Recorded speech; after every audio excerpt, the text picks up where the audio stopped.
Picture this for a moment. Someone tells you a star is 40 trillion kilometers away. The number sounds impressive, almost overwhelming, but if you're honest, it doesn't really mean anything. Your mind hears it, but it doesn't feel it. It's just a string of digits floating in empty space. That's the problem with the universe. It's so vast that our everyday units completely fail us. And that's exactly why scientists came up with something far more intuitive, something strangely poetic: the light year. Despite the name, a light year is not about time. It's about distance. It's the distance light travels in one full year. And light moves faster than anything we know. It travels at about 300,000 kilometers every second. That means in just 1 second, light can circle the Earth more than 7 times.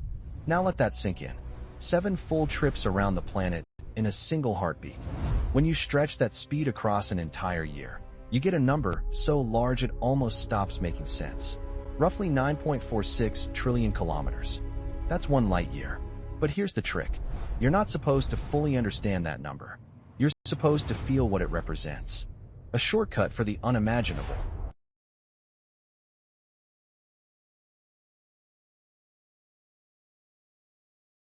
Because when someone tells you a star is 4 light years away, your brain doesn't try to count zeros. It simply understands that it's incredibly far. And that's exactly the point. The light year isn't just a measurement. It's a bridge between human intuition and cosmic reality. The universe is not built on human scale. Everything about it is stretched far beyond what our brains evolved to handle. Our ancestors didn't need to think about billions of light years. They needed to know how far the nearest river was, or how close danger might be hiding in the trees. Our minds are wired for survival, not for galaxies.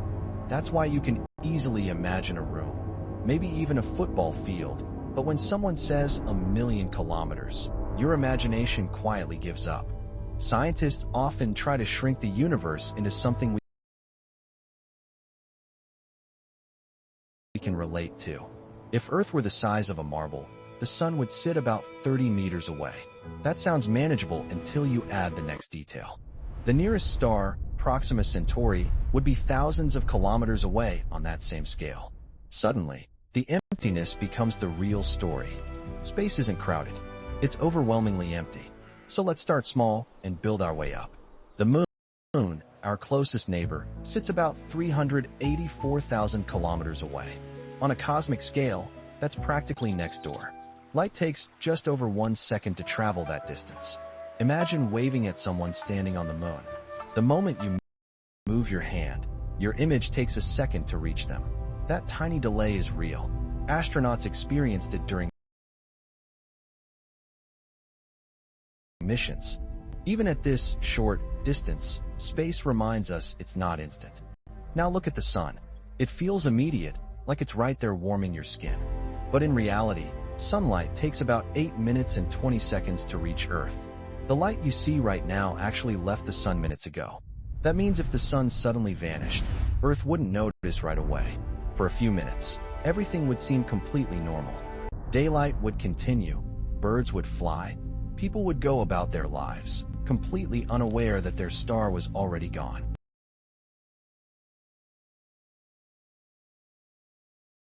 Push farther outward to the edge of our solar system. Pluto drifts in darkness billions of kilometers away. Light from the sun takes over 5 hours to reach it. If you tried to communicate with a spacecraft there, a simple signal would take hours to travel back and forth. When NASA's New Horizons probe visited Pluto, it took nearly a decade just to get there. And that was one of the fastest missions humanity has ever launched. Now comes the real leap. Beyond our solar system lies interstellar space, where distances become almost impossible to process. The nearest star, Proxima Centauri,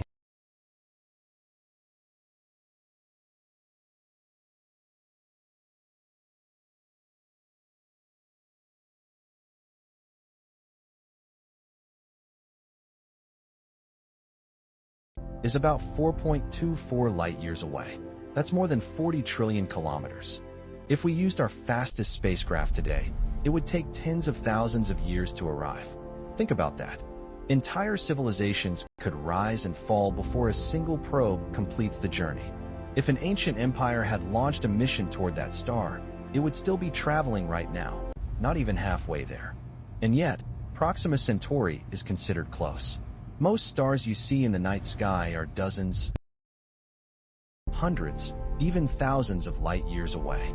When you look up, you're not seeing the present.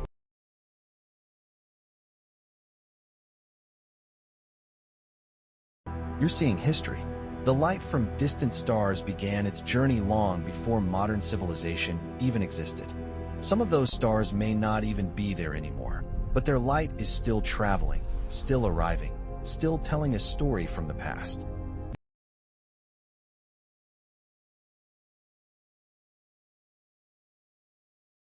This is where the universe becomes something more than distance. It becomes time. Every glance into the night sky is a look backward, a natural time machine built into reality itself. The deeper you look, the further back you go, and that realization changes everything. You're not just observing space. You're witnessing the past unfolding in real time. And we're only getting started. Now imagine zooming out even further, beyond individual stars, beyond the familiar patterns in the night sky, into the structure of our galaxy itself. The Milky Way is not just a scattering of stars. It's a massive spiral system stretching about 100,000 light-years across. That means even if you could travel at the speed of light, the fastest speed possible in the universe, it would still take 100,000 years just to cross from one side to the other. Not visit every star, not explore every system, just to go from edge to edge. And somewhere within that enormous structure, about 26,000 light-years from the center, sits our solar system. Quiet, unremarkable, tucked away in one of the galaxy's outer arms. Around us are hundreds of billions of stars, each potentially hosting planets, each separated by vast oceans of nothingness. That emptiness is the defining feature of space. Not the stars, not the galaxies, but the silence in between. Now take another leap outward. The nearest major galaxy to us is Andromeda. It's about 2.5 million light-years away. On a clear, dark night, far from city lights, you can actually see it with your naked eye as a faint smudge in the sky. But what you're seeing is not Andromeda as it is today.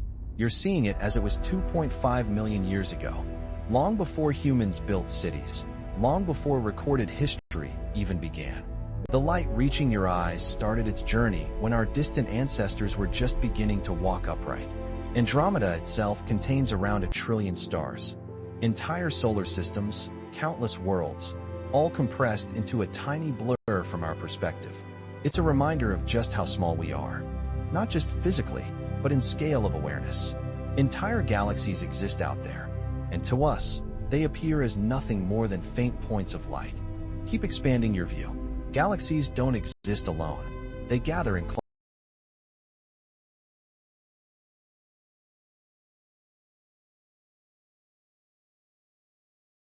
clusters. One of the nearest large clusters is the Virgo cluster, containing thousands of galaxies, each with billions of stars, all bound together across tens of millions of light-years. The numbers begin to stack in a way that defies comprehension. It's no longer about imagining distance. It's about accepting that imagination itself has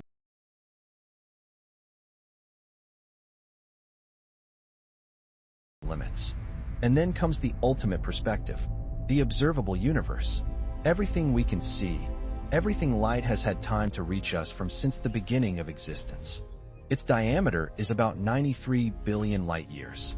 That number seems impossible, especially when you consider that the universe is only about 13.8 billion years old. So how can it be so large? The answer lies in expansion. Space itself is stretching. As light travels, the universe grows, pulling galaxies farther apart and increasing the distance beyond what simple time would suggest. There is a boundary to what we can observe, a cosmic horizon. Beyond that point, light hasn't had enough time to reach us, and perhaps never will. There could be infinitely more beyond it, entire regions of reality forever hidden from view. We exist inside a bubble of visibility, surrounded by darkness we can never explore. This realization brings both awe and discomfort. The universe is not just big, it's isolating. The distances are so extreme that even if intelligent life exists elsewhere, communication becomes nearly impossible. A simple message could take centuries to receive a reply. Conversations would stretch across generations. Entire lifetimes reduced to a single exchange. And yet, there's something strangely comforting about that isolation. On this small planet, orbiting an average star, we share a moment in time together. Against all odds, in a universe of unimaginable scale, we exist. We think. We question. We try to understand. The astronomer Carl Sagan once described Earth as a pale blue, a tiny speck suspended